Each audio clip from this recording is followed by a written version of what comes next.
What is going on, everyone? Derek Hudson here with the Advanced Lipless Crankbait class. Yes, lipless crankbaits have caught me a ton of fish throughout the years. I fished a lot of bodies of water in the winter and spring that have grass. I grew up with a house right on a pond that got chock full of grass every year, and in the early spring, I could clobber them on a lipless crankbait.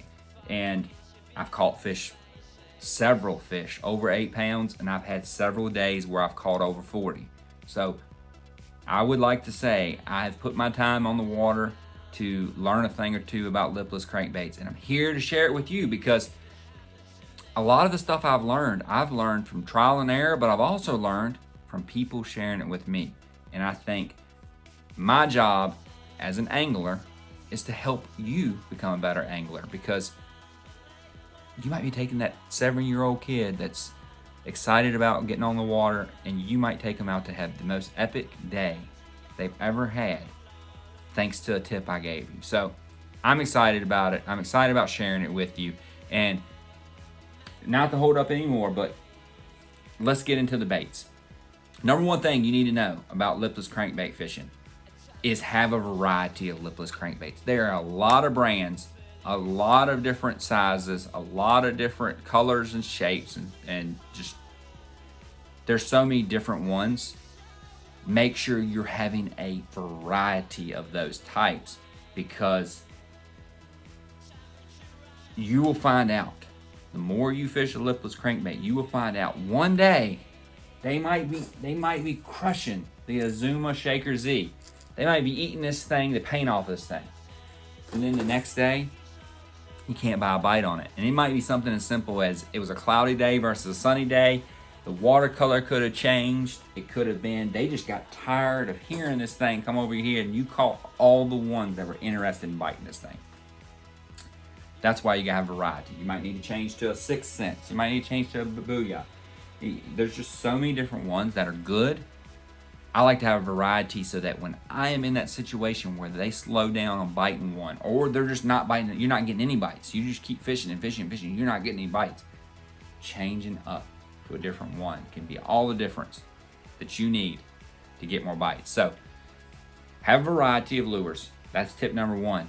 Tip number two, have a variety of lines on the deck of the boat. Yes, some people have their preferences. Some people like certain pound tests to throw rattle traps on, lipless crankbaits on.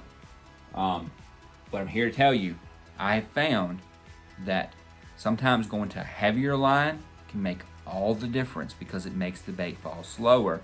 And that could be just the fish are real sluggish and they're not coming out and blistering out and getting it as good. So that bait falling slower and you're able to keep it in their face a lot longer can be all the difference on getting more bites with the lipless crankbait.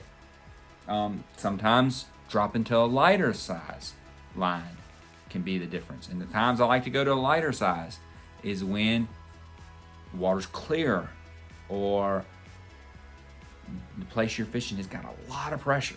I mean, like if it's a farm pond that has you and 7 other buddies hitting it every single day, that it's beautiful outside during the winter, you might want to go to some lighter line so that you get more bites. And it just helps those line shy fish get your bait better. So line size, number 2, make sure you just have variety, and you're thinking about, maybe I could get more bites if I slowed it down a little more with a heavier line, or maybe I can get more bites because the water's super clear and I need to go to a lighter line. Just keep that stuff in mind next time you get out there and you're thinking about how you can maximize those fish catches. Third thing, hooks. Hook sizes. Azuma Shaker Z, great out the box, just the way it is. You notice the back hook, the tail hook, is smaller.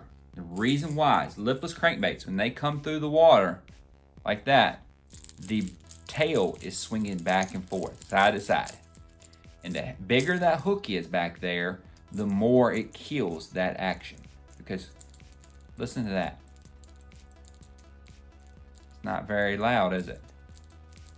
But if I get it going faster and more, makes a totally different sound. So that can be the huge difference maker, is having the right hook sizes on your bait. Some baits work good with big hooks. A lot of them don't. A lot of the lipless crankbaits, a smaller hook in the back, bigger hook on the front, can make all the difference on how that bait works and makes a good sound. So keep those 3 tips in mind. Next time you go lipless crankbait fishing, I promise you, it will help you catch more fish, and it will help you maximize your time on those grass-filled lakes. Good luck this winter and spring. Go get them.